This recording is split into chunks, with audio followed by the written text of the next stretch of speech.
이어가도록 하겠습니다. 2부는 오늘도 역시 톰제리 차용주 YG경제연구소 소장님 그리고 레몬리서치 김민수 대표님과 함께하도록 하겠습니다. 어서 오세요. 안녕하십니까. 네, 반갑습니다. 아니 아까 채팅방에서 어떤 분이 승희 아나운서 3전 가지고 있는 거 컨셉 아니에요? 이러더라고요. 제가 너무 힘들다 그랬더니 컨셉 아니에요? 네, 제가 여기서 분명히 말씀을 드리자면 저의 계좌에 한 반전을 3전이 가지고 있다라고 보시면 되고요. 네, 항상 웃고 있지만 웃는 게 아니다라는 말씀을 웃는 게 드리면서 웃는 게 아니다. 네, 진정성 있는 방송을 하고 있습니다. 그런 의미에서 지금 19개월 만에 2,500선 코스피 붕괴했고 코스닥도 좀 쉽지 않은지 전반적으로 시장 좀 어떻게 보고 계세요, 두 분? 어떤 분이 먼저? 서로 이게 답변인가요? 네. 어떤 말도 할 수 없는 게? 이 장 빠지는 와중에도 얼굴 훤한 차 소장님 먼저 한 말씀해 보시오. 부으신 거죠? 하도 스트레스. 죄송합니다. 예. 죄송합니다. 네, 뭐 생각지도 않은 일이 벌어지고 있죠. 생각지도 않은 일이 벌어지고 있지만 한편으로는 생각하고 그러니까 이제 여러 가지 변수들이 좀 생겼어요. 이제 제가 올 초에 봤었던 것들하고 좀 다른 변화들이 좀 생기면서 네.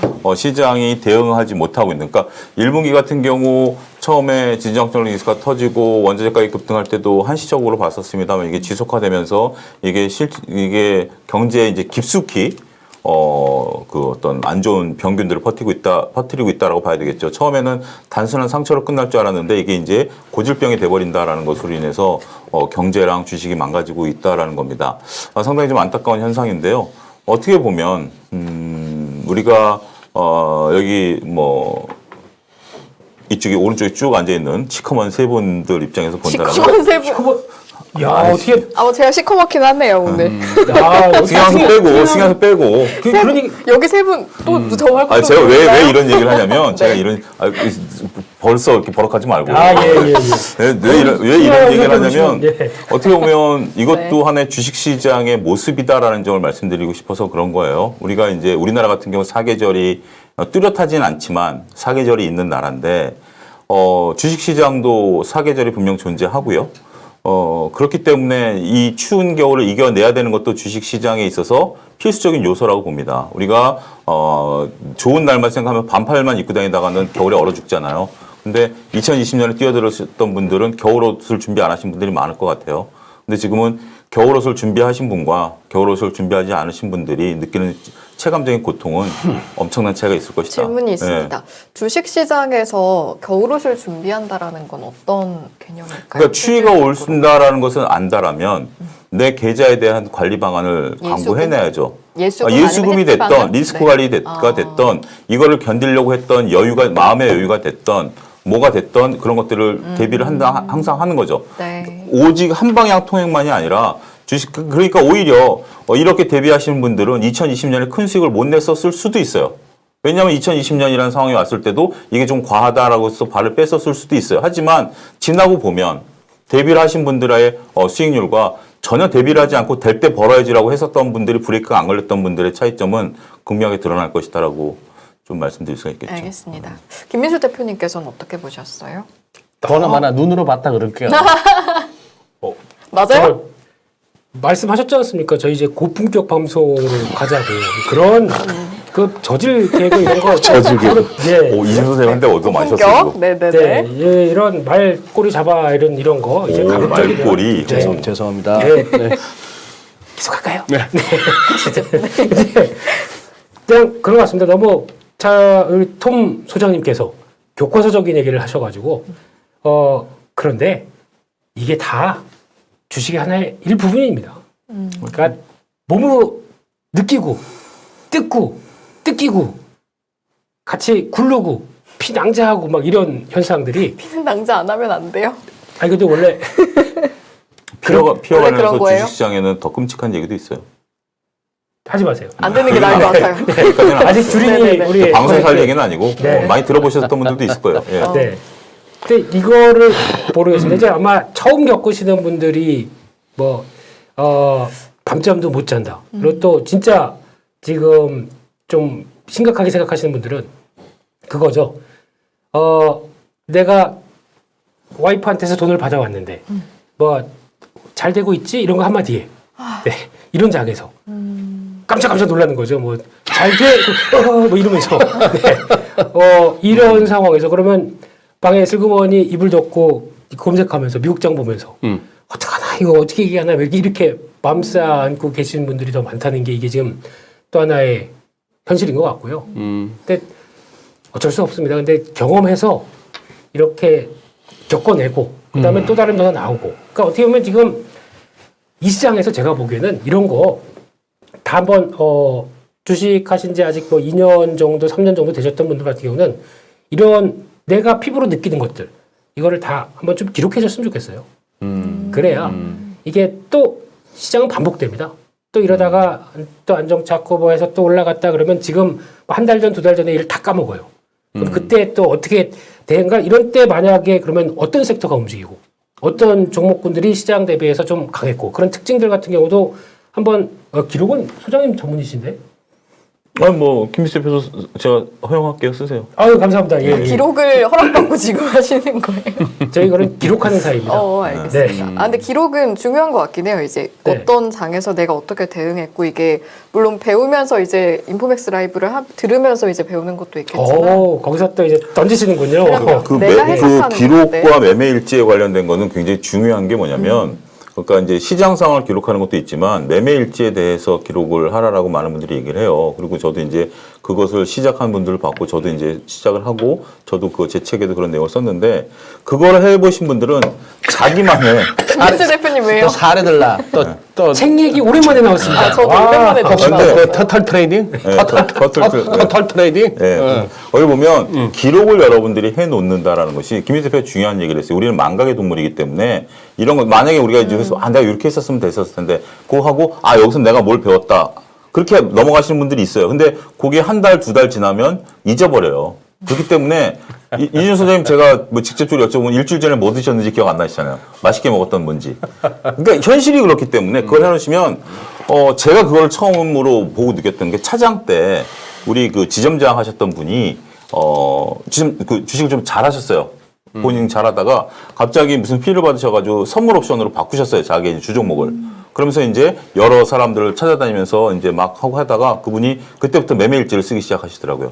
그게 이렇게 쌓이는 걸 보면서 그분의 선물 옵션의 트레이딩 방식이 늘어나는 걸 제가 눈으로 확인하고 나니까 나도 해야 되겠다. 그래서 저는 이제 저도 뒤늦게 시작을 했거든요. 그러니까 그분은 지금 나이가 거의 60 다 되셨는데 은퇴하시고서 지금 팔생으로 충분히 여유 있는 생활을 지고 계세요. 그러니까 근데 그 책은 자신만의 거죠. 그게 일부에서 나왔던 그거지. 한 번 트레이더는 영원한 트레이더. 네. 근데 그러려면 그 자료가 축적이 돼 있어야 되거든요. 네. 자기만의 자료가. 다른 사람 자료가 아니라. 그런 것들에 대해서 여러분들이 지금부터라도 시작하시라. 그러니까요. 알겠습니다. 재밌는 댓글들이 참 많아요. 저는 이게 화요일 금요일 날 우리 저기 연인 가족들. 연인이 뭔지 아시지? 연합 인포맥스 그렇지. 우리 연합 인포맥스 가족들의 그 채팅 보는 재미도 삼삼한데 긍정뚜기 님이 개그 프로인가요? 하시는 게 이거는 애정 있는 말씀이고 그랬더니만도 거기에다가 또 어느 분이 답을 다셨더라. 스윗 에이프릴 님은 긍정뚜기 님 격조 있는 고품격 예능 방송입니다. 우리 절대 이거 지금 EBS로 가면 안 돼. 우리는 예능 방송이야. 예능 방송이고 예능이 돼 격조 있고 공품격. 그러니까 재밌는 거 많아. 뭐 아까 말꼬리 잡지 말하니까 말꼬리는 저기 분 만드는 데 쓴대요.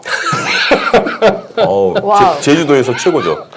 저희 개그감도 함께 가는 건가요? 시청자분들과 함께. 시청자분들의 개그감도 그래도 우리 거보다는 훨씬 신선하다. 우리는 주로 이제 그건데 썩은 개그인데. 개그의 격을 높여주셨네요. 소장님이 그러셨지. 저는 아직도 창창하게 새롭게 아까 그리고 어느 분이 올리셨더라. 어느 분이 올리셨더라. 원래 최고의 뭐 종목 하셔서 공구문을 말씀하셨는데 여기에 대해서는 제가 오늘 한마디 드려야 되겠습니다. 이제 공구문 나오십시오. 제가 김민수 대표 때문에 공구문이란 저 종목을 알게 됐고 뭐 하는 회사인지는 알게 되었고 그 다음에 상장 이후에 별로 오래되지도 않아서 기술적인 어떤 뭐 데이터베이스도 없고 한 가운데 꾸준히 그래도 우상향 어느 정도 조정 또 우상향하는 탄탄한 흐름을 보여서 굉장히 관심을 갖고 봤는데 얘가 지금 상한가를 갖다가 막 치고 이상합니다. 이거저거 다 해먹었던 선수들이 이제 돌고 돌다가 공구문까지 온 것 같습니다. 내일 한 번 더 상을 칠 수는 있는지는 모르겠으나 그냥 노터스 차트 한번 보시고 어제 꼭지에 잡았다고 오늘 반토막 나는 그 꼴 안 당하시려면 이제 공구문 빠져나오십시오. 자, 공구문을 추천하셨던 대한민국의 공구문을 알리셨던 우리 김민수 대표께서는 방금 저의 이 도발적인 발언에 대해서 어떻게 생각하십니까? 그게 안 갖고 계신 분들의 입장이죠. 네. 일패 같다. 네. 왠지 느낌이 일패 같다. 두 가지요. 안 입어보셨잖아. 그러니까 이거 모르는 거야. 그렇죠. 예, 그렇죠. 혹시 그 내가 입을 거 없더만. 그러니까 그렇게 말씀하시는 거예요. 그렇기 위해, 아유, 깜짝이야. 그렇게 찾아보시면은, 이게 금요일 날 해야 되는데, 이런 얘기인데. 아주 자유롭고. 소개 침묵하겠습니다. 네. 네. 공구문 팔아서 남의 화학 사면 된대. 열공 원순이입니다. 이게 지금 트렌드인데요. 무상증자 5조를 그러니까 얘기하고 바로 쭉 들어갔더라고요. 그러니까 다 계획돼 있었던 것 같습니다. 분위기. 노터스 오늘 내가 낮에 방송 진행하다가 들었던 아주 좋은 비유를 갖다가 여기다가 또 차용을 하면 그거네. 네. 노터스라는 잘 되는 떡볶이집 옆에 또 다른 떡볶이집이 또 생기는구나. 또 이제 무상증자로 해먹으려고 덤비는구나. 요즘 이게 트렌드로 가더라고요. 근데 솔직히 저 버럭 소장님 말씀에 동감합니다. 지금 나온 시청 규모 가지고 이제 설명을 하기가 좀 힘든 단계다 보니까. 네. 근데 이제 그런 패턴이 이제 앞으로 나올 겁니다. 이제 IPO를 하는데 IPO를 하면서 지금 경쟁률이 세서 와 저런 종목들 이제 IPO 종목들 많이 줄 겁니다. 이런 금리 과격한 인상기에 당연히 IPO 종목들 줄 텐데 그러면 IPO 종목들을 좀 경쟁률 뜨거워가지고 관심이 높은 종목들을 하지 마세요. 그냥 그런가 보다 싶고 뭐 하게 되면 당일날 뭐 그런 거 있죠. 당일날 막 변동성 막 클 때 그냥 잠깐 들어가서 와 오늘 요거 치킨값. 치킨값 벌고. 그렇죠. 예, 치킨이든 뭐든 뭐 요즘은 와규 규동 뭐 이런 거. 와규 규동. 점심 그런 거 한번 먹어보자. 예. 근데 그러니까 예전에 한참 장이 좋을 때는 네. 저도 실제로 해본 적이 있는데 네. 요즘 같은 때는 저는 못 하겠더라고요. 그러니까 겁이 솔직히 많아져서 그런가? 그 공모주 네. 받는 거? 고모주 아니요, 공모주를 떠나서 공모주 당일날 매매. 네, 아, 당일에 오. 들어가서 당일에 나오는. 오 그런 것도 하셨었어요? 네. 승희 씨, 그 입문하지 마셔. 입문을 했죠 이미 해버렸죠. 아니, 그래서 했으니까. 정말 근데 지금은 안 하죠. 그래, 다행이야. 타임. 네네네. 네, 정말 중요한 게 그럼 그때 네. 뭘 보고 매매하세요? 아 네. 그때 감. 아니 그게 아니라 그게 감을 드시면서 몇 년 동안 아니 몇 년 동안 이 선은 떨어졌다가도 회복하는 그 특정 선이 있다고 느껴져서 그 선으로 내려갈 때는 사고 그 선으로 올라오면 바로 팔고 이런 식으로 했더니 와 이게 체감하신 거죠 그냥. 네 그래서 네. 근데 그거는 제가 잘 아는 종목이어서 딱 그거 그러면 하나만 했어요. 그거 하나만. 그러면 40점.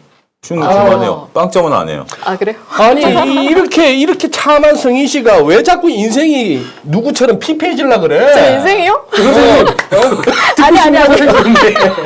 아니 근데 중요한 건 이제 지금은 그렇지 않은데 그러니까 장이 좋을 때 그리고 예측 가능하다고 여겨지는 그 저만의 선이 있을 땐 그게 가능했는데 70점. 제가 지금 55일선? 70점. 그 55일선? 55일선이 아니라 이승희 55일선? 저만의 이제 일지를 통한 어떤 선 같은 건데 그럼 70점. 네 근데 지금은 그러니까 시장 자체가 예측할 수 없고 그 종목도 예측할 수가 없고 그 선도 예측할 수가 없어서 들어갔다가 나왔다를 진짜 못하겠다. 네.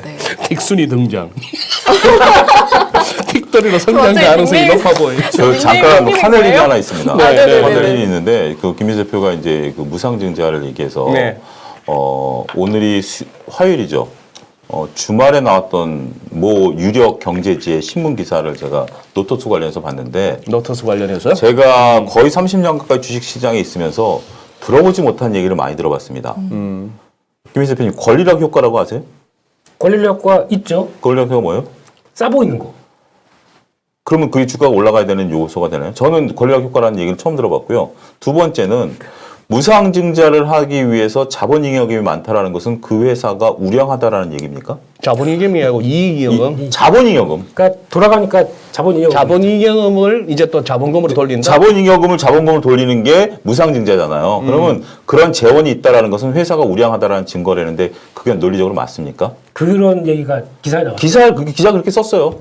노토스가 그래서 올라간 거다. 권리락 효과를 보고 노토스가 올라간 거고 자본잉여금이 많다라는 건 회사가 우량하다라는 거기 때문에 노토스가 올라간 거다라고 기사를 썼더라고요. 전 그 기사를 보면서 와 새로운 이론을 이 기자분이 개발하셨구나.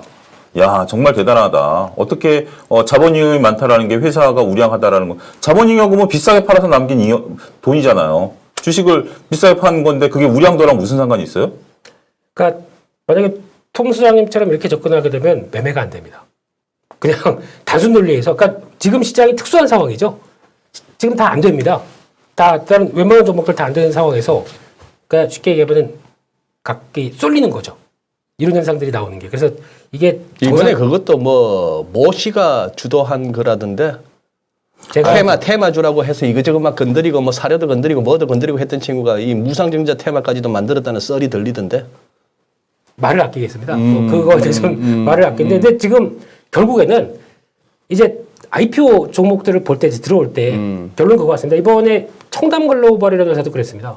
이게 무슨 얘기냐면은 증시엔 들어가야 되겠는데 인기가 너무 없습니다. 경쟁률 하니까 뭐 20대 27대 1이 나와요. 하지 말란 얘기죠. 근데도 어떻게 보면 엑시트를 해야 되는 입장입니다. 그 뭐 또 투자를 받았거나 뭐 이렇게 되면 그러면은 공모 금액이나 또 공모 수량 이런 거 다 줄여서 이제 가격도 줄여서 일단 들어옵니다. 들어오면 상대적으로 싸게 들어오죠. 그런 게 이제 영향을 끼치게 되면 지금은 혹시나 앞으로 트렌드가 별로 많이 안 들어오는데 경쟁률 별로 없었던 거. 그리고 그게 생각보다 예전에는 한 뭐 다른 예전 기억으로 보게 되면 뭐 PR 가지고 한 20배짜리 들어왔는데 지금은 이제 11배, 12배 이렇게 들어온다. 오히려 그게 시장에서는 약간 또 도민으로 작용하죠. 그러니까 그런 것도 앞으로는 하나의 그랬다가 그걸 가지고 또 이런 식으로 또 만약에 상장하고 얼마 안 돼서 부상제자 이거는 조금 냄새가 납니다만 네, 그런 것도 그냥 저희가 그렇다고 이거를 와 공급원 나 이제 최대 주주가 돼야지 그러면서 계속 얘기하는 게 아니라 이용하는 거죠. 오케이. 네. 조은선님이 지금 난 쫄보라 시총 작은 거는 손 떨려서 못함 매수하면 불안증 생김 그러시는데 조은선님 같은 이런 생각을 하고 계신 분도 계시겠지만 또 어느 분 그 또 댓글을 올리셨더만 우리 또 김민수 대표 지난 금요일날 방송에서 하도 할 게 없고 눈에 들어오는 게 없어가 미창인가 밑장인가 미창인가 밑장인가 그 타짜처럼 그 밑장석유인가 그걸 해가지고 재미로 보고 있다 했더만 밑창석유 지금 차트 보니까 뭐 후두둑 며칠 했던 것도 원위치 했네. 그거 뭐 한 4천만 원이면 들었다 놨다가 된다 그러대. 그러니까 하도 할 게 없으니까. 하도 할 게 없다. 4천만 원이면 김민수 대표 혼자 해도 4천만 원 갖고 상한가도 만들 수 있는 거 아니야? 그러니까 그런 거 있죠. 뭐? 뭘 안 하면 불안합니다. 그러니까 뭐 절대 저 단계 가면 안 돼, 승기 씨. 후세 나중에 2세 교육에도 안 좋아. 저 단계 가면은 뭘 안 하고 있으면 불안하고 이런 거. 얼마나 똑똑하고 또 재치 있는 아이가 탄생. 예. 뭐 꾸준히 열심히 해서 뭐 잘 될 수도. 네. 오, 애들 잘 크고 있어요. 그건 인정. 그러니까. 구체적인 얘기는 안 하겠는데. 꾸준히 열심히 해서 잘 될 애들 잘 수도. 크고 있어요. 네. 아빠만 이 모양입니다. 애들 잘 크고 있어요. 아빠만 이러고 있고. 잘하고 계시잖아요. 애들 잘하고 잘 계시잖아요. 아유, 그래요. 저기 뭐야.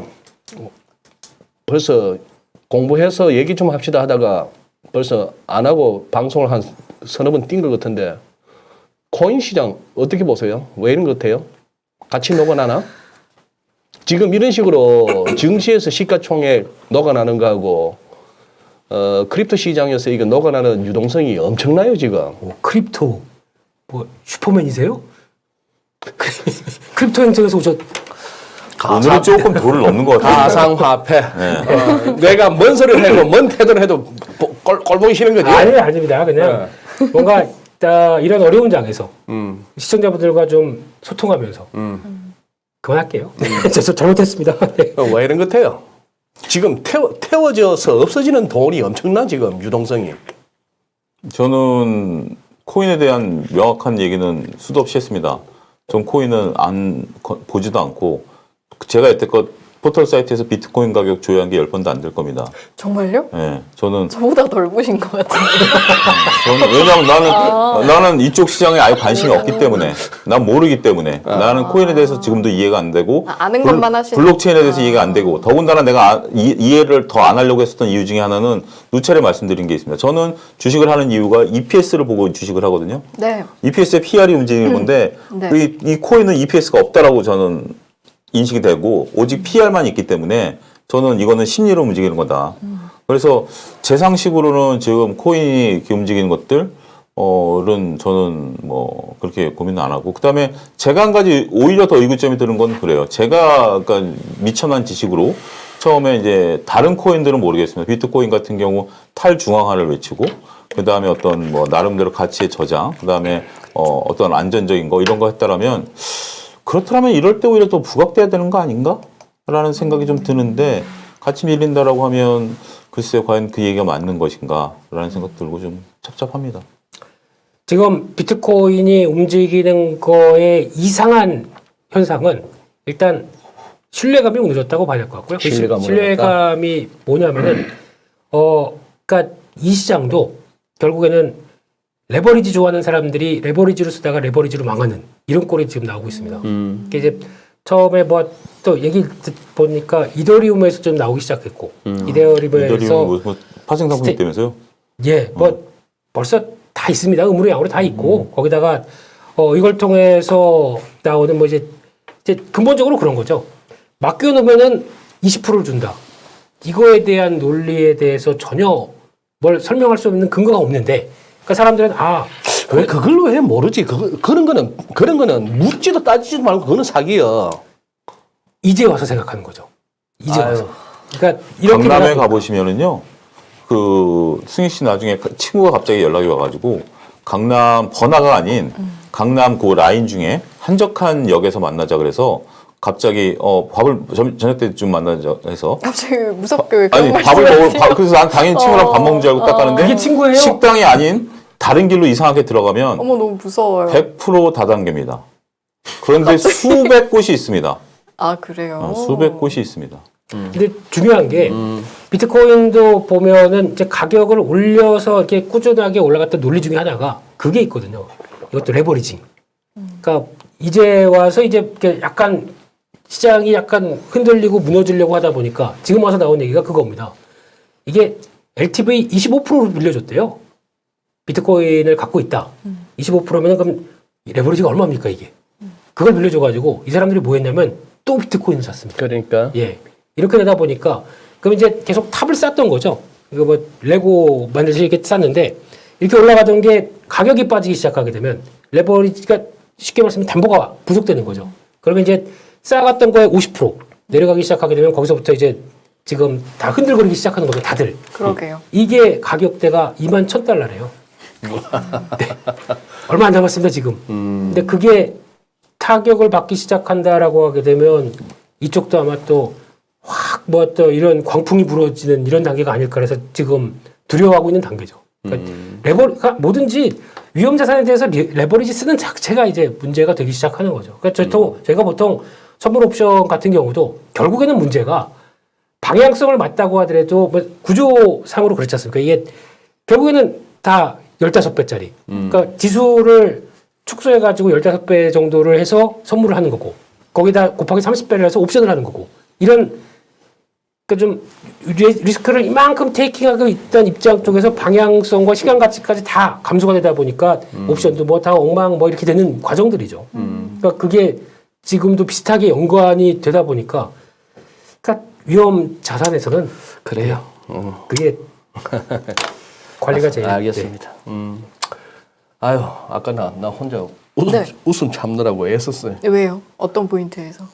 채팅방보다. 채팅방이요? 왜요? 알렘님이 또? 네. 차영은 다단계 가서도 밥 먹어. 맞아요. 맞아요? 그 친구가 날 끌고 가길래 실제 있으셨던 몇 번 경험했죠. 몇 우리 번이요? 때 한참 유행을 많이 해서 뭐 A사부터 뿐만 아니라 여러 다단계를 가가지고 한 번은 화가 나더라고요. 따라가서. 그래서 내가 그래서 대놓고 밥 다 드시고요. 아니야. 그때는 그거 끝나고 밥 먹어야 돼. 그럼 끝까지 가신 거예요? 그래서 끝까지 보고서 그 이제 뭐 해가지고 수익 구조를 알려달라. 그러면 내가 한번 고민해보겠다. 그래도 제대로 얘가 수익 구조 설명 따져보셨네요. 못하는 거야. 그래가지고 야 밥이나 먹으러 가자. 내가 밥 사주고 왔어. 친구 탈출시켜 주신 거 아니에요? 딱 이렇게. 아니 걔도 하다가 어쨌든 그 다단계는 일찍 망했더라고요. 저기 두 분 지금 웃음에 푹 빠지셔서 정신 못 차리고 계신데 죄송합니다. 자, 방송을 위해서 다시 돌아와 볼게요. 그걸 안 봐야겠다. 채팅만 안 봐야겠다. 화요일 날도 우리 차 소장님 또 이렇게 단색에다가 한 색깔 한 2개 넣어서 나오는 자료가 있는데 한번 듣고 가겠습니다. 네. 아니요, 이게 간단한 자료를 하나 준비했는데요. 그 여당 국회의원께서 네. 그 국민연금에 작년도 실적을 갖고 와봐라. 해서 이제 국민연금. 네, 국민연금이 네. 여당 국회의원에게 제출했던 게 언론에 보도가 됐습니다. 예. 뭐 구체적인 내용은 보도가 안 됐는데 이게 작년 거예요. 근데 지금 어떻게 변했는지는 모르겠습니다. 작년 이게 그 지난해 1월서부터 11월까지 국민연금이 순매수한 거 국내 주식에서 제일 많이 산 게 크래프톤이고요. 1조 2,600억 샀고요. 그 다음에 가장 많이 산 게 그 카카오뱅크 1조 넘게 샀다. 갖고 있었으면 지금 뭐 손해 났을 것이다라고 하고 그 다음에 해외 주식을 보면 쿠팡을 많이 샀네요. 쿠팡 열심히 샀고 나머지들은 뭐 주식 빠졌고 이제 방산 쪽에서 수익이 났다. 이런 자료들인데 그래서 국민연금이 잘 방어했겠죠. 근데 이제 좀 안타까운 것은 최근에 급락을 보이고 있는 어떤 뭐 이렇게 신규 상장된 특히 신규 상장이 된 어떤 그 성장주 위주로 이렇게까지 많이 담았어야 되는가라는 의문점은 조금 씁쓸하다. 그 점은 좀 말씀드릴 수 있겠습니다. 네. 쿠팡이 여러 기업들을 좀 망치는 것 같아요. 뭐 미국 대학의 그 기금도 벌써 거덜난 대학도 하나 있어요. 기금의 4분의 3을 쿠팡을 사가지고 물타기를 해가지고 그러니까 결국 모르겠습니다. 마케팅 능력은 대단한 것 같습니다. 이거를 그래요? 펀드 매니저들에게 팔았다라는 것은 역사적으로 아마 IPO 시장에서 작년만한 그런 버블의 시대가 있었겠습니까? 없었어요. 작년이 역사적으로 가장 많은 기업들이 상장을 상장을 했고 했던 가장 때입니다. 많은 기업들이 상장 과정에서 뻥튀기가 됐고 그 위에 가장 많은 사람들한테 처물리게 만든 역사적인 해죠. 그러니까 저는 이 부분이 참 역설적으로 이번에 IPO를 했다가 그러니까 이제 그죠. 내가 회사를 이렇게 키워와가지고 그 키워가는 중간에서 중간 투자를 좀 받고 결국 최종적으로 우리 목표를 상장을 하겠다라서 준비를 차곡차곡 해온 기업들이 왜 철회를 해요? 가치평가를 제대로 못 받는다고? 가치평가 그럼 해주는 게 그럼 남들 비교해가지고 다 했을 때 지금 피어 그룹들이 다 빠지니까 못한다? 저는 그 논리, 이런 논리가 통용된다라는 게 자본시장에서 제가 지금 자본시장에 갖고 있는 근본적인 의문이에요. 이런 것들로 인해서 평가를 받는다라는 게 본질 가치가 아니라 피어 그룹에 의해서 내 가치를 평가받는다라는 것은 이거는 제가 자본시장에서 지금까지 풀지 못한 숙제입니다. 그래요. 다음 두 번째로 보면 번째. 예.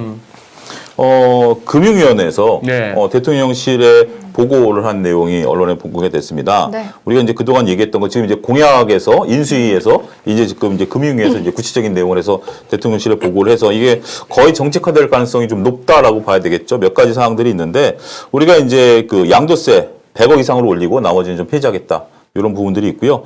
그다음에 이제 공매도를 좀 개선하겠다라는 것들 얘기들이 나오고 있습니다만, 글쎄 이게 구체적으로 어떻게 도입이 되는지 지금 뭐 후속 의사들 요것만 딱 나왔기 때문에, 우리가 보기는 어렵습니다만, 공매도가 좀 과하다 그러면 이제 서킷 브레이크를 걸겠다 뭐 이런 얘기들도 있는 것 같습니다. 근데 우리가 이제 얘기가 나왔던 것들을 다 거론한 것 같아요. 양도소득세 폐지라든지 공매도가 이제 불공정하다라는 거. 근데 지금 이제 여기서 문제는, 개인들에게 공매도를 더 열어주겠다 이런 내용은 좀 빠졌다라는 것이 좀 미흡하고요. 근데 물적 분할 관련해가지고 모회사 주주와 소통 소통이 미흡한 경우 상장을 제한하겠다라는 건데 이 소통이 뭔지는 모르겠습니다. 좀 애매모호한 문구죠. 소통의 기준이 중요하겠네요. 그러니까 좀 애매모호하죠. 근데 어쨌든 이제 물적 분할에 대해서 한 번은 그래도 눈치를 좀 보면서 해라. 네. 라는 얘기로 그 정도로만 이해를 하면 될 것 같고요. 상장 폐지 요건도 정비를 좀 해서 상장 폐지 단계를 좀 이렇게 빠르게 진행을 시키겠다. 지금 이제 몇 년째 거래 정지 당하면서 상장 폐지를 유예한 경우가 이게 아킬레스건이 뭐냐면 예를 들어서 금융감독원에서 차용주라는 주식회사를 상장 폐지를 시켜라라고 이제 상장 폐지 요건이 되면 이제 나오잖아요. 그러면 이제 제가 그걸 가지고 소송을 계속 걸 수가 있어요. 그러니까 뭐 예를 들어서 감사 의견이 한정이 나온다든지 뭐 이런 거면 어쩔 수 없지만 예를 들어서 내가 이제 회사 내에 뭐가 생겨서 상폐 사유가 되면 이건 소송을 계속 걸면서 시간 끌기를 할 수 있어요. 근데 문제는 이 기간 동안 거래 정지는 계속 유지가 된다라는 거죠. 그래서 소액주주들이 피해를 볼 수 있다라는 점을 좀 개선하겠다라는 것이고요. 네. 내부자 거래 뭐 규제 강화는 뭐 이건 항상 나왔던 얘기이기 때문에 이런 것들. 더군다나 이제 이거는 그거예요. 제일 마지막 줄에 있는 게 저는 상당히 눈에 들어왔는데 뭐냐면 경영권 변경 시 피인수회사 소액주주 인수기업의 주식 매수를 청구할 기회를 주겠다라는 겁니다. 예를 들면 이번에 그러니까 뭐 어떤 회사를 제가 갑자기 이름 생각 그 시총이 8천억인데 그 경영권을 3천억 더 주고 사거든요. 그러면 그 대주주만 그 3천억을 버는 거잖아요. 그래서 이걸 소액주주들에게 이게 주겠다라면 과연 M&A를 이게 활성화시켰다라는 건지 M&A를 오히려 막는 요소도 될 수 있잖아요. 소액주주들에게 매수 청구를 줘야 되기 때문에 이런 게 과연 이해관계가 어떻게 될지는 한번 좀 따져봐야 되지 않겠는가 말씀드릴 수가 있겠습니다. 마지막 부분은 좀 상당히 눈길이 가는 얘기네요. 예, 저도 요거는 눈에 확 들어오더라고요. 다른 건 뭐 아직까지 나왔던 내용들이 예, 이상입니다. 그래요. 오늘 준비하신 내용은 요거. 네. 예. 아까 아까 없으십니까? 너무 특별한 내용. 아까 예. 안 볼라 하는데 자꾸 돌아서 큰일 났다. 막 다 보여. 스윗 에이프릴님이 저 부탁을 하시네. 저 뭔지 알 것 같아요. 여의도에. 다음번에 언제 차 소장님 네. 저 특집으로 네. 여의도 맛집 한번 맛깔나게 한번 정리해서 한번 소개해 주시래요. 아 여의도요? 여의도 말고 저도 그거 보고 꼭 이야기했다 생각했거든요. 아 여의도요? 여의도 말고 다른 지역도 가능합니다. 뭐 서울 저녁에 좋아요, 좋아요. 서울 저녁에. 서울 저녁으로 맛집 한번 맛깔나게 한번. 직장이 갈 수 있는. 우리 맛집이라고 한다라면 가성비가 좋아야죠. 그러니까. 비싸고 맛있는 집은 맛집이 아닙니다. 예. 싸고 맛있는 집이 맛집이죠. 예. 눈이 반짝반짝하세요 지금. 그러니까 그리고 지금 들어오시는 분들 저희 경제 방송입니다. 맛집 방송 아니고요. 오해하시면 안 되고요. 네. 다음에 그런 시간을 좀 마련을 해보려는 계획을 연합 좀 인포백스 이런 짜봤고요. 방송이 있었나 싶어요. 그러니까 지금 신영훈님이 몇 번을 이렇게 같은 질문을 올리시는데 여기에 또 우리 채팅방에서 또 다른 분들 이렇게 답을 주시기도 하셨는데 미국 물가 상승의 큰 부분을 유가 상승이 차지하는데 그렇죠. 이번에 노동부 자료 보니까 놀라운 것은 뭐 소비자 물가 지수가 전년비로 헤드라인 8.6% 오르고 코어는 6.6% 오른 걸로 끝났지만 이게 1년 전 대비 에너지만 1년 전 대비 34.6%라고 수치가 나오더라고요. 그러니까 어마무시한 거죠. 어마무시한데 이 유가 상승이 차지하는데 유가가 60불을 넘으면 셰일가스 증산해서 유가 상승을 막을 수 있다고 알고 있었는데 지금은 왜 셰일가스를 증산하지 않는 이유가 무엇 때문인가요? 하셨고 아까 어느 분 제가 아이디는 깜빡했습니다만 그러다가 이제 혹시나 유가가 떨어지면 뭐 이런 식입니다. 이 부분에 대해서는 어떻게 답변해 주실래요?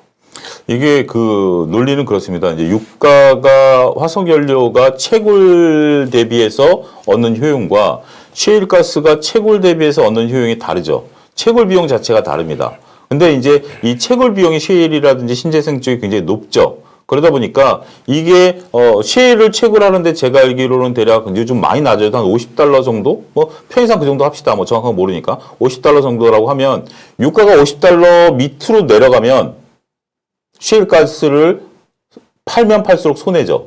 그럼 이쪽 산업엔 사람들이 안 들어오죠. 그런데 유가가 만약에 $60, $70를 유지하게 된다라면 그래도 셰일을 할까 말까 고민하죠.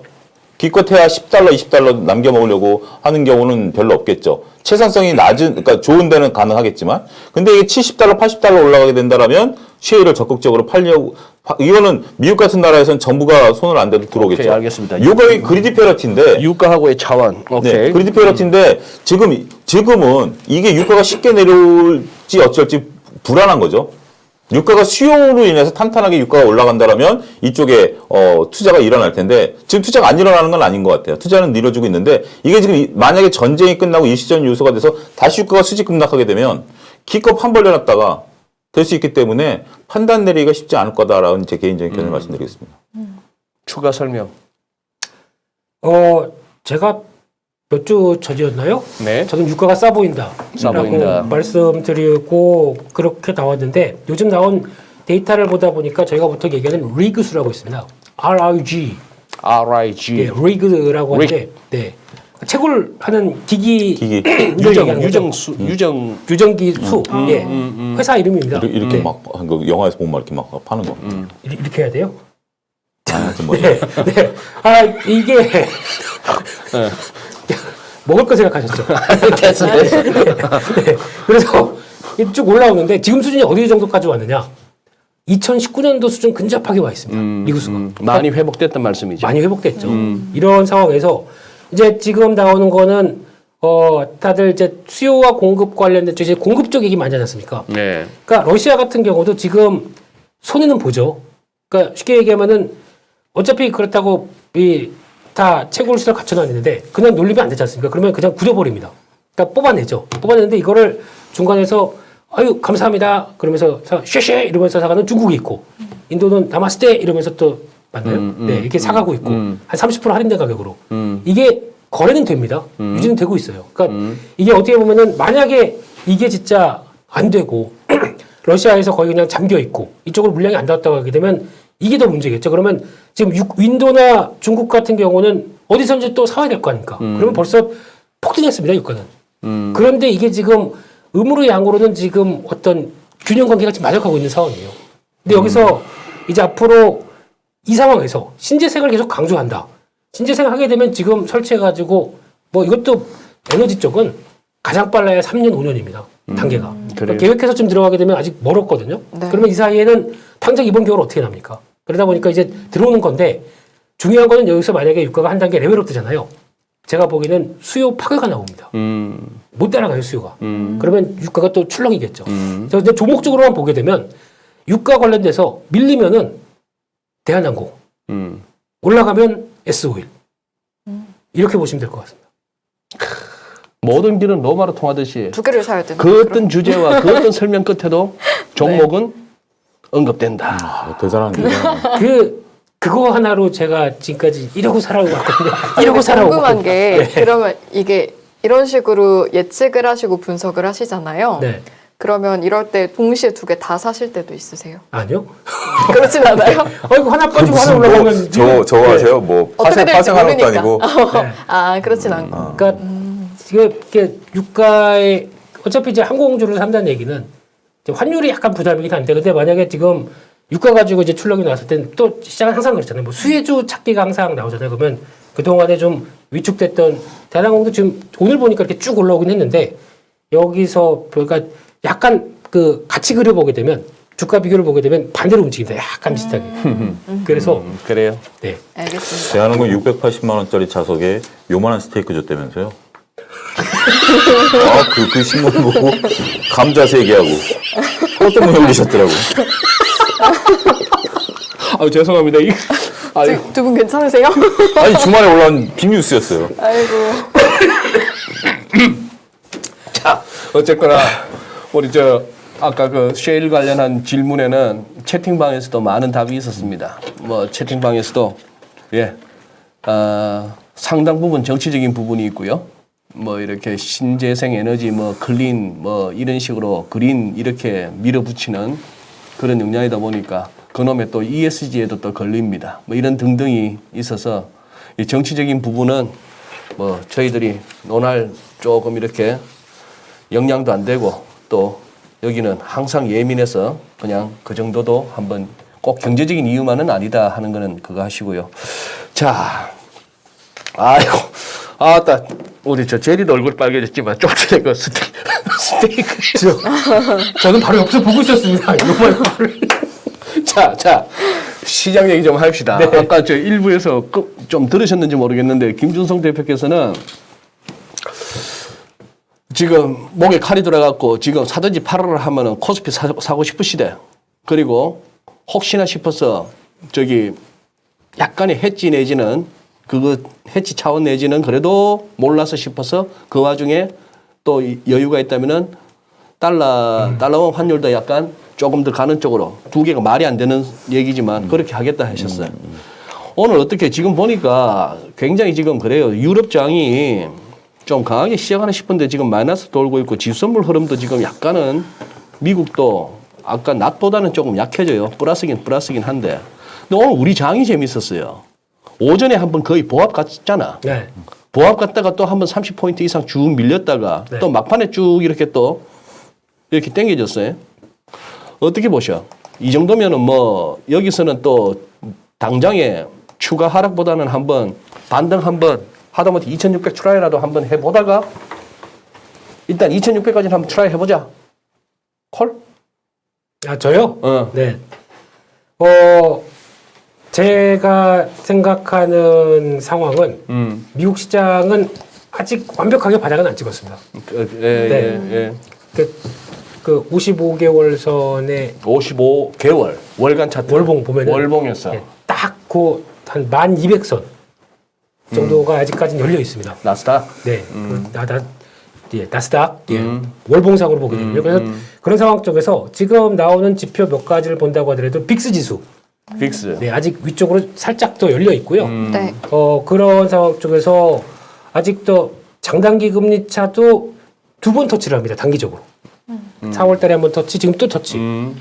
그거는 의미하는 바가 있다고 생각이 들어요. 의미하는 바가 있다. 네. 그래서 결론적으로는 아마 지금은 급하게 내려온 거 돌릴 거로는 시도할 거로 봅니다. 근데 이게 시점이 뭐 FOMC 또 왠지 뭐 75, 뭐 50 뭐 이러면서 복잡하죠. 네, 이렇기 때문에 불확실한 거 별로 안 좋아하잖아요, 시장이. 그런데 그걸 갖다가 어쨌거나 FOMC 쫄지 말고 FOMC가 50bp 해주면 감사합니다 하고 FOMC가 혹시나 이번 6월 FOMC에서 말 바꾸기를 하면서도 75bp를 혹시 할지 몰라도 그거 우리 월스트저널의 기사로 미리 알려줬으니까 쫄지 말고 그냥 단기 반등 시도해. 어그리? 그러니까 요 과정이 7월 달에 또 나올 겁니다. 7월에 네. 근데 7월은 좀 주의하셔야 되는 게 2분기 실적까지 같이 나옵니다. 거기다가 6월 CPI는 조금 더 험해질 수도 한 있고. 9% 얘기 나오더라고요.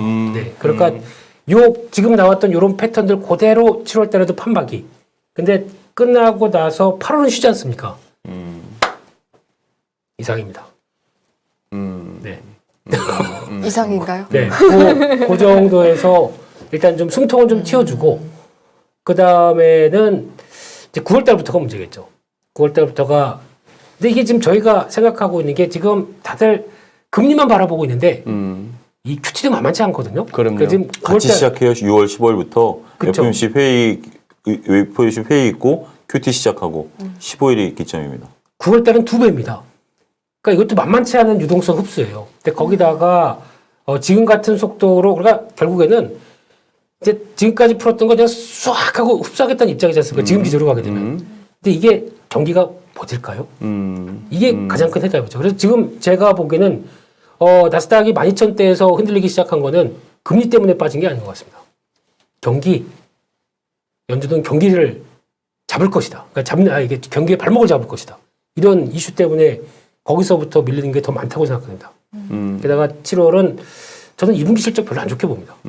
그것까지 영향을 받게 되면 7월도 이제 그러니까 지금 FOMC 끝나고 뭐 변화는 좀 한숨 돌렸다가 또 요 과정들 한 번 더 나왔다가 그리고 그다음에 이제 그거 끝나고 나서 8월 달엔 조금 숨통 좀 튀어줬다가 9월은 이제 가서 생각해봐야겠죠. 네. 숨통 틔워줄 때는 네. 어떤 스탠스를 취해야 할까요? 투자자들은 이렇게요. 어떤 너무 자세로? 구속적이시대. 누가 우리 승희님을 이렇게 만드셨어요? 주식시장이 저를 이렇게 만들었어요. 많이 터프해졌네. 어떻게 어떤 자세로 임해야 될까요? 지금 시장은 외통수에 몰린 거예요. 그러니까 어떤 대처 방안에 대해서 질문하면 상당히 곤란한 게 대처란 그건 거잖아요. 사는가, 파는가, 관망하는가 이 세 가지 중이잖아요. 그렇죠. 이 세 가지 중에 하나의 답을 요구하는 게 대처 방안인데 한 개 더 있습니다. 뭐요? 빌려주세요.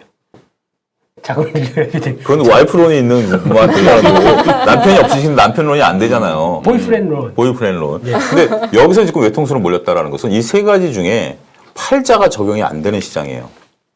지금 시장에서 판다라는 개념은 접근하기가 어렵습니다. 오직 지금 파는 것은 신용 반대매매. 요걸 강제 털리지 않는 이상 지금 상황에서 제 기준은 그래요. 과연 팔 사람이 있겠는가. 그래서 이거는 논쟁조차 안 된다라고 봅니다. 그럼 여기서 사야 되느냐 버텨야 되느냐라고 보면 지금은 뭐 뚜렷한 대책이 없는 정말 답이 없는 시장이다. 여기서 사라고 얘기하기도 지금 상황은 아닌 것 같고 저도 김민수 대표가 얘기한 것 중에 2분기 실적이 안 좋을 거라는 게 적극 동의하는 게 우리가 1분기로 끝날 걸로 봤잖아요. 1분기 정도만 버텨내면 기업들이 2분기 때 가서는 전쟁도 끝나고 뭔가 될 걸 했는데 서두에도 언급하셨다시피 이제는 세균들이 쫙 퍼져가지고 이게 지금 뭐 몸이 회복되려면 시간이 오래 걸리는 상황이 되는 거예요. 전쟁 끝난다 하더라도 더군다나 기후까지 또 안 좋아져 버리니까 이게 식량난까지 겹쳐져 버린 거 아니겠습니까? 그런 경우이기 때문에 이 기업들의 실적까지 되고 지금 어떻게 보면 저는 그래 그런 질문도 많이 받아요. 지금 인플레이션이냐 스태그플레이션이냐는 얘기인데 그 부분에 대해서도 지금 아직은 단언하기 어려워요. 지금은 다 올라가는 인플레이션 상황인 것 같은데 자칫 잘못하면 스태그플레이션으로 갈 수 있는 상황이라고 보거든요.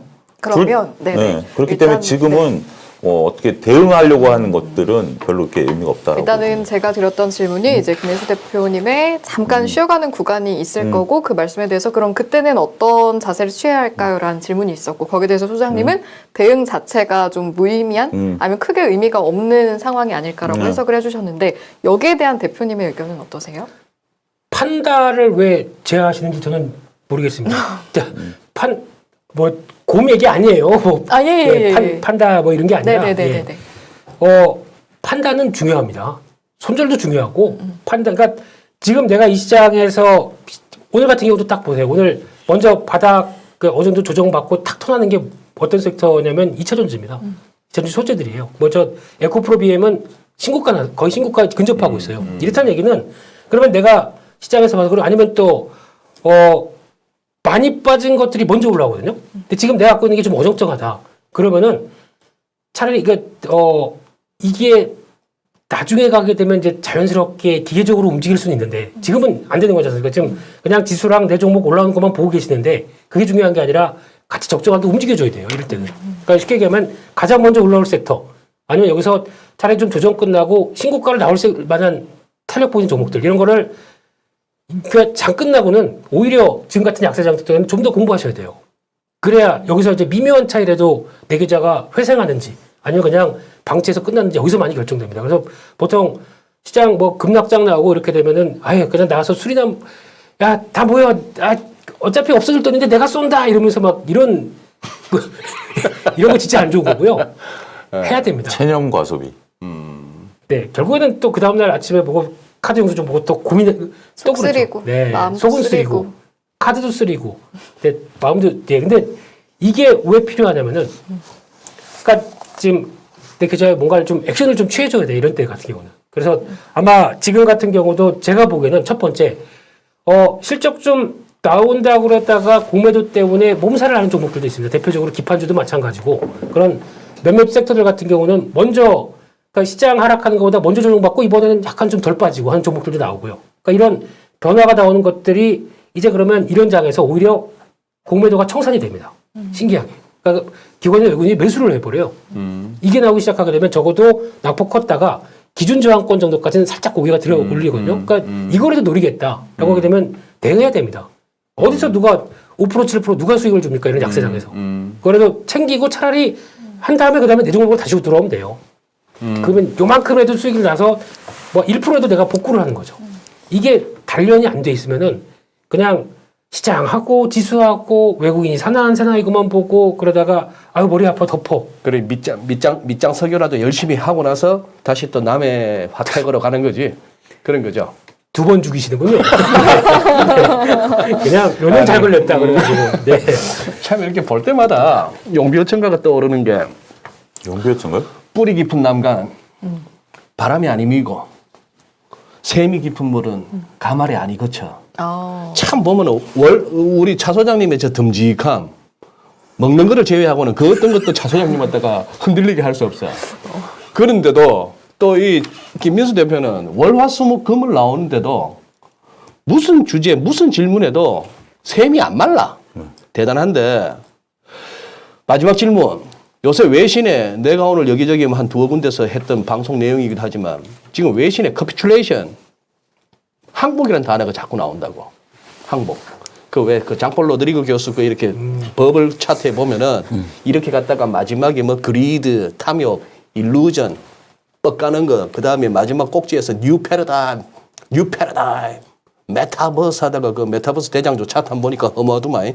메타버스 하다가 이제 뭐 이렇게 떨어지면 디나이얼, 부정, 그러다 불트랩, 황소함 때려잡다가 그 다음에 피어가 오더라고. 공포가 오고 그 다음에 커피큘레이션이 와. 항복. 커피. 항복. 예. 그러고 나서 이제 디스페어가 온다고. 한강 정모하자 이런 거. 디스페어가 한번 오고. 그러면 이제 버블이 끝나더라고. 그러니까 지금 외신에서 이 커피큘레이션 단계에 접어들었느냐, 항복 단계에 접어들었느냐, 아니면은 그 단계를 이제 맞이해야 되느냐 이러고 있는 와중에 이제 살짝 이제 또 반등이 나와서 진정한 불트랩이 또 아직 남았나 싶기도 한데 그 항복 차원에서 지금 이거는 뭐예요? 우리 작가님이 만들어주신 질문인데 국내 6개 증권사 담보 부족 계좌가 6배나 급증했대.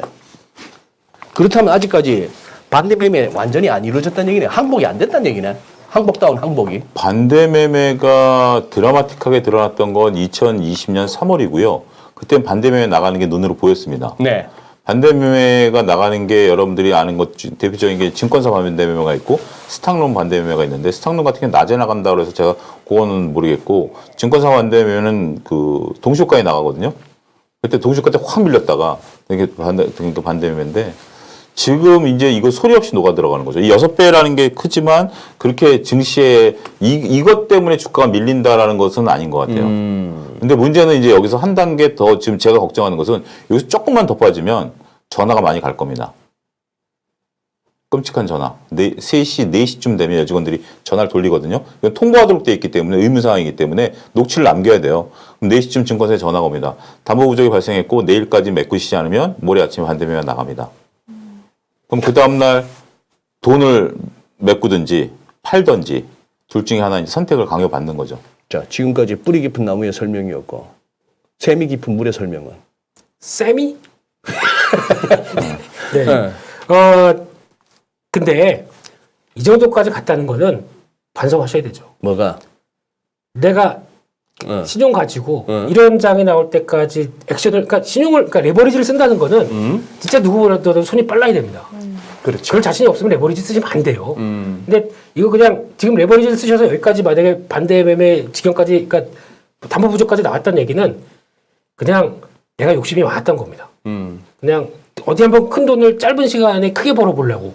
거기다가 1억이 아니라 2억으로 해서 20%면은 4천만 원인데 이렇게 이 생각만 하고 들어오신 거죠. 이거는 진짜 반성을 하셔야 될 것 같고요. 근데 중요한 거는 제가 보기에는 지금 한 21조 5천억가 들어오는데 최근에 맞네. 21조 5천억이라고. 네. 네. 차트 형님 쫙 적어주시네. 신용잔고가. 네, 같은 걸 보셨네요. 근데 같은 걸 바라보고 계셨습니다. 네. 근데 거기서 또 하나가 오늘 오다 보니까 의외로 제가 예탁금은 요즘 계속 체크하거든요. 이게 심리가 어떤 쪽으로 변하나. 어느샌가 다시 59조 대까지 올라왔어요. 아, 예탁금도? 네, 네. 이게 하락하다 보니까 이제는 초기에는 무서웠다가 사람들이 이 정도까지 빠지면 잠깐 보자.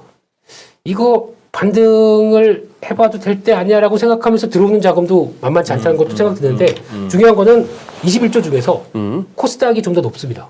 코스피는 점점 더 하향 정체되는데 코스닥이 그렇다는 얘기는 쉽게 얘기하면은 중소형주에서 미련을 너무 못 버리시는 분들이 많다는 것도 여기서 나오는 것 같고요. 근데 중소형주는 가장 중요한 게 뭐 펀더멘탈이나 이런 것도 다 좋은데 중요한 거는 한 번 탄력을 잃는다. 그냥 잃습니다.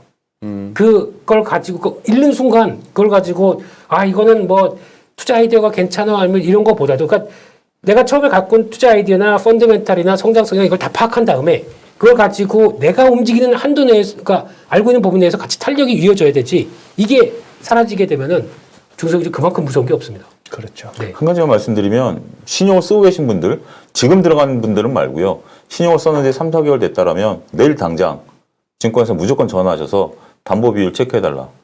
라고 얘기를 하시고 그리고 내가 갖고 있는 종목이 얼마까지 빠지면 담보 부족이 되느냐 계산 다 되거든요. 그 업무 창구에서 계산 다 되니까 그거 꼭 한번 확인해 보십시오. 그걸 알겠습니다. 당부드리겠습니다. 예. 지금 책으로 공부하신 내용이 아니고 경험담이죠? 그 정도까지 갔대. 라고 채팅창에서 물어보시더라고요. 3번, 4번 죽이시는 거죠, 오늘은. 네. 또 할까요? 아이고, 내 요즘 낙은 이거밖에 없어. 화요일, 금요일 날 제리 놀리는 재미. 그래도 실전은 담보 부족을 엑셀로 계산해 보셨나요? 전 해봤어요. 제 계좌가 지금 호가가 100원 올라가면 내 담보 비율이 어떻게 되고 그 수학실에 했다는 분이 엑셀은 또 하나 보네. 기획실에서 엑셀을 초반부터 배워가지고 그때 심장 피 말리는 거는 정말 그거 계산하시고 가서 저녁 드셨죠? 그때는 진짜 밥이 안 들어가요. 딱 그 진짜 커트라인 100원 때문에 담보 부족 안 걸리고 넘어가는 날 막 이런 날 정말 피 말립니다. 진짜 우리 이제 마무리 해야 되겠는데 우리 이제 연합 인포맥스 라이브 우리 채팅방에 들어오시는 분들 중에는 우리의 저 개그의 행간까지도 읽어주시고 같이 느껴주시는 분들이 너무 많아. 그러니까 방향성을 제시해 주시는 거죠? 이런 쪽으로 우리한테 얘기해가라. 이런 쪽으로 얘기해가라. 네. 뭐 내지는 뭐 우리가 못 끄집어낸 결론도 이렇게 채팅방에서 정리도 되고 이러네. 참 뭐야. 아까 어느 분이셔.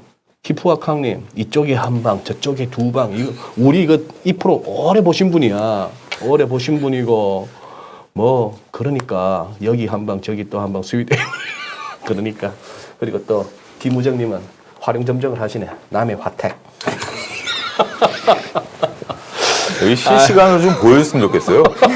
그래서 남의 핫택 되면 뭐 이렇게 재파 터지듯이 빨간 불로 빵빵빵 이렇게 댓글 그렇게 달았습니다. 아유, 우리 김민수 대표가 얼마나 속이 상하겠습니까? 그렇게 열심히 공부해서 이 주식 무슨 뭐 전문가라는 사람들은 전부 하는 얘기가 실적이 좋은 주식은 결국은 갑니다 내지는 공부하세요 하는 게 실적인데 그렇게 역대급 실적에 그렇게 나오고 나서 저렇게 밀려버리니 물론 여기는 시장 전체가 주저앉는 마켓 리스크도 작용은 했습니다만 그 이전에 이미 그래서 저는 아까 일부에서 김준성 대표님 말씀하셨던 골드만삭스 CEO를 했던 블랭크 페인이 은퇴하고도 그 버릇 못 버려가지고 트레이딩 한다는데 그분을 한국에 데리고 와서 한국 주식 갖고 코스피 코스닥 갖고 하시면서 그 저 업계에 있는 후배들한테 전화해서 컨닝 페이퍼 얻지 말고 본인 판단으로 우리 K 증시에서 수익률 한번 어떻게 나오는지 궁금해. 웰컴 코리아. 웰컴 코리아. 예. 한국은 처음이지? 그래요. 오늘 여기서 마무리하겠습니다. 아우, 우리 5,600명 가까운 분이 함께 해주십니다. 감사합니다. EBS인지 예능인지 정권방송인지 엔터테인먼트 브로드캐스팅. 아까 경제 예능 방송이라고 시청자분들이 이름 붙여주시더라고요. 경제 예능 브라이어티. 네. 그나마 우리 승희 씨 때문에 우리 화요일 코너가 더 빛이 납니다. 자, 오늘도 함께해 주신 시청자 여러분 감사드리고요. 예,